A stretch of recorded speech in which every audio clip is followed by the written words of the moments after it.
Hi there. I'm Kim Curtis, CEO of Wealth Legacy Institute, and I want to talk about the Inflation Reduction Act that passed this week. So, I had a client yesterday ask me about the Inflation Reduction Act to see what the impact was to them specifically. And I thought, you know what? I should share that on this Wealthcast. So that's what I want to talk about. Huge legislation that passed this week. And what is the impact to you specifically?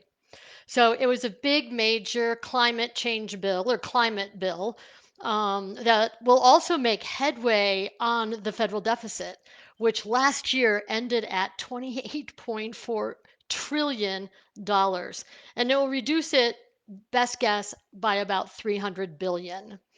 And we'll talk about how they plan to do that. It's also to stop inflation from persisting over the long term by many of these initiatives. So let's talk about the first one, which is really expanding the Medicare benefits to include free vaccines. That starts right away in 2023.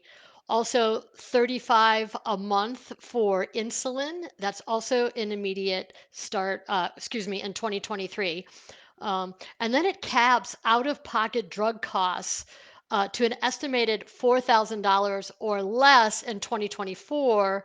And I think settling to about 2,000 cap by 2025.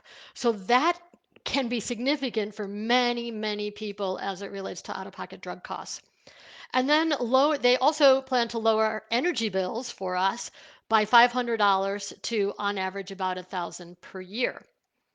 Now let's talk about the climate investment here. It actually is in many ways, but where it may impact us or you specifically is reducing carbon emissions by roughly 40% by the year 2030. And one way to do that is by giving tax credits to purchasing electric vehicles that are manufactured in the United States. So, and the credits, that's a dollar for dollar reduction of taxes owed. It's not a deduction, it's a credit. So it's the end of line.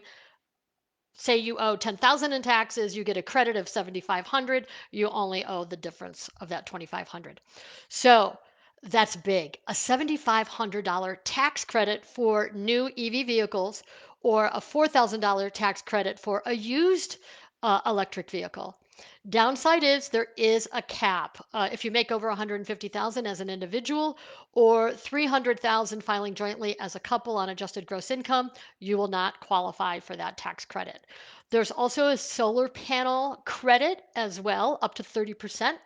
And so a lot of cool things in this bill as it relates to energy efficiency, also regarding appliances and some other nuances related to energy efficient windows as well. Lower healthcare costs. They did saving the average enrollee, of course, on the Affordable Care Act marketplace will be about 800 a year savings.